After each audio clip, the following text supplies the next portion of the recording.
Sir Keir, the Bank of England have taken emergency action today to stem the crisis in the markets. You've called for a Parliament recall. The IMF have asked the government to reevaluate tax cuts. Sir Charlie Bean, a former Deputy Governor of the Bank of England, has warned the government might be left with little option but to cut public spending so significantly it could result in the end of the NHS. How worried are you? It's a really very serious situation for the Bank of England to have to take that action today on the back of the IMF statement, on the back of what the Bank of England said on Monday. And this is a self-inflicted wound. The government has lost control of the economy. And that's not some international event that wasn't expected.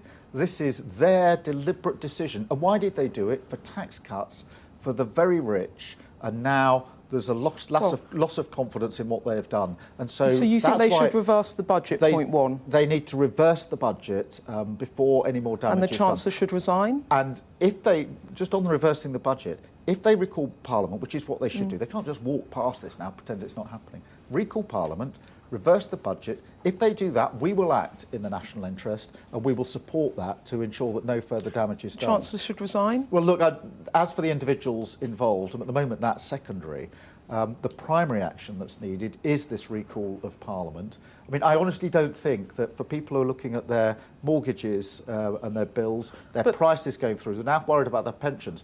If the government tries to just walk past this and ignore it, they're making a huge mistake. But the Chancellor does matter, because if you think they should reverse the budget and the markets don't think they've got confidence in the Chancellor, then he should resign. Well, look, I mean, there's the Chancellor... Why won't you just say that? Chancellor that and leadership? the Prime Minister. It's not just the Chancellor. The Prime Minister and the Chancellor are working together in this. So they should both resign? Well, look, the first thing they need to do is recall Parliament and reverse this budget. And I want to see them do that immediately before any more damage is done. And if they do, the Labour Party will act in the national interest. Sir Keir, this isn't political point scoring. Literally, if you think that the budget needs to be reversed because the markets have lost confidence in it, then the Chancellor should resign. Well, look, I think people looking at their bills and worrying today are not interested in who I'm calling for to resign. They want to know, is the government... Well, I'm interested. Is the government going to recall Parliament and reverse the cause of this decline?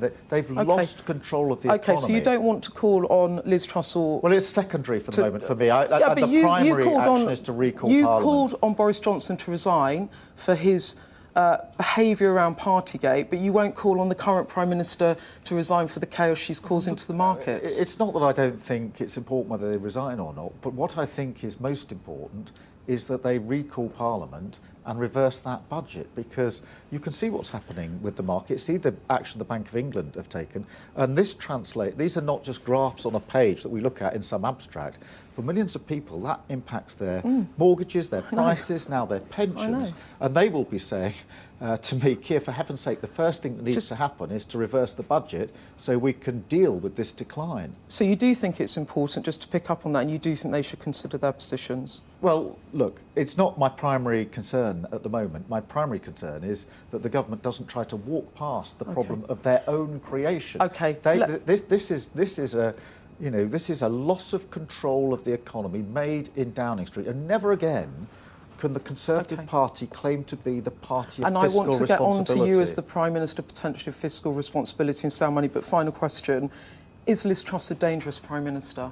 Well, look, I don't think it's helpful for me to start branding Liz Truss in that way. She's clearly lost control of the economy, and she needs to come to Parliament straight away and reverse that budget. That's the responsible thing to do. Do you think she's dangerous to the economy? Well, they've lost control of the economy. Do you think that's a danger? Is she dangerous? That's what I'm asking you. Of course it's a danger. They took a huge risk. They're like, two gamblers in a casino, chasing a losing run. But they're not gambling their money. They're gambling our money. They're gambling the money of people watching this programme. And that's what's so wrong about this. And what for? To give tax breaks to the very rich. It's just quite something when I talk to Conservative MPs that say we think the Chancellor's going to have to go because of the economic turmoil. And then I ask the Labour leader what he thinks, and he would like to be the Prime Minister. And they're more bold in what they think in the prognosis than you. I mean, it's just an observation. If you're asking I don't see why it's a problem for you to answer that question. But Beth, if you're asking me which is more important, I didn't ask the resignation of the Chancellor or recalling Parliament to reverse the budget, I'd say recalling Parliament, reversing the budget. But you think he should consider his position? Well, if it were you? If it were us, we would have never gone down this road in the first place. The idea of unfunded tax cuts for those at the very top, inflicting price increases on working people and anxiety about mortgages and pensions is something that we would never contemplate as Labour government. OK, let me go on then to the economy. If Labour are the party of sound money, to restore market confidence, you're going to need either fairly steep tax rises or spending cuts. Do you accept that principle?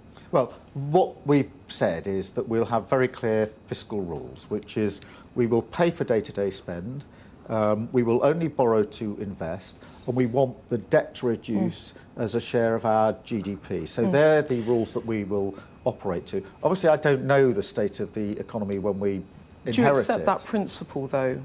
Well, what I want to do is to grow the economy, and that's why I set out such a clear plan yesterday for how we're going to do that. So let's just drill down a little bit into what you have said about that emergency or that non-budget budget that you now think should be reversed. You're actually keeping £20 billion of those tax cuts in the NI decision. You are also reversing £2 billion of them, but then you're spending that immediately. That's half of the tax cuts you are keeping. How on earth is that economically responsible? How can you do that? Right. And claim that you are the party of sound money while you say that the Conservatives are not? A number of answers to that. Firstly, we've made it very clear we would reverse the tax break for those earning hundreds of thousands of pounds. Yeah, and then you've spent in it. Secondly, we've made very clear we would cancel the cut to corporation tax, which amounts to up to £18 billion. And the NI cut is £20 billion. Thirdly, we've said we'd have a windfall tax on oil and gas companies made excess profits. That's tens of billions of pounds the government won't touch. Fourthly, we've said that we would change the non-dom status, which is about £3 billion. On top of all of that, I listened very carefully to what was said by the government on Friday in relation to the national insurance cut, and they were very clear that the money going to the NHS would still be there. So that's the situation that we would inherit. But you can see from a viewer's point of view, this guy tells me he's sound money, but he keeps half of the tax cuts that he says are irresponsible. You can see why people think, should I trust Labour on the economy? No. You don't? Opposite. You think that's the OK? Complete opposite. Every single spending commitment we've made, we've explained where the money's going to come from. Complete opposite of the government. And so every single thing. And that will be the situation going into the election. We don't know, obviously, what the economy will be like, but we've already instilled the discipline of making sure. I've said to my shadow cabinet, if we're making an announcement that costs money, then I need to see the funding, and we've set that out very, very clearly. We'll continue to do that. I'm running out of time, and I really want to ask you this. Income tax cuts funded by wealth taxes, is that the direction of travel? We had a long conversation about wealth taxes over a year ago. You really did not want to say, I think we will need wealth taxes. Are you now prepared to say that the economy will need fixing? If you are Prime Minister, you have to look again at wealth taxes. Well, look, wealth tax, the term wealth tax means different things to different people. But let me be clear. I can give you a definition of what I'm asking. Well, so, for example, in relation to people who earn their income from stocks and shares and dividends, then yes, we are looking at what is a fair taxation approach in relation to that. We'll set it out. You know, I think there's a lot of thought that if you earn your income through wages, you pay at a certain rate, but if you earn it through stocks and shares and dividend, you pay at a different rate. That is something we need to look at. So that's a broad shift, isn't it? Because at the moment, the Conservatives seem to be taxing income. Yes. Or they were until these big tax cuts. They're taxing income and they're impacting working people the hardest. Just on the Prime Minister, she's on 164,000, so she benefits from that top rate of tax being cut. Do you think she should give that money to charity? Whatever profit she makes from it? Well, maybe she should. What she should do, which is more important than that, is to stop inflicting this damage on working people, because, and that's the direct action of her government. So what she does personally is up to her, frankly. What she's inflicting on the rest of the country is what she needs to take responsibility for. I'm completely out of time. Indulge me one more question.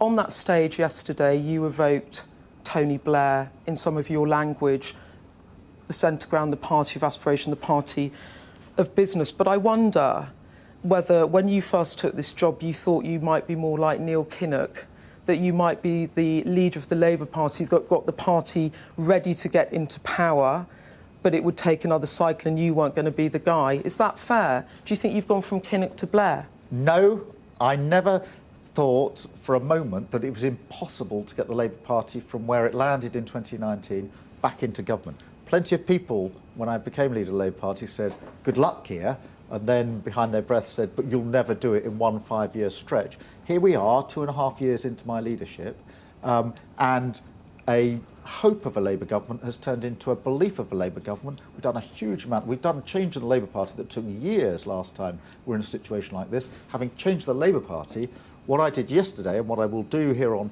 is show what change we can make for the country. So you're going to be our next Prime Minister? Yes. Thank you very much, Sir Keir.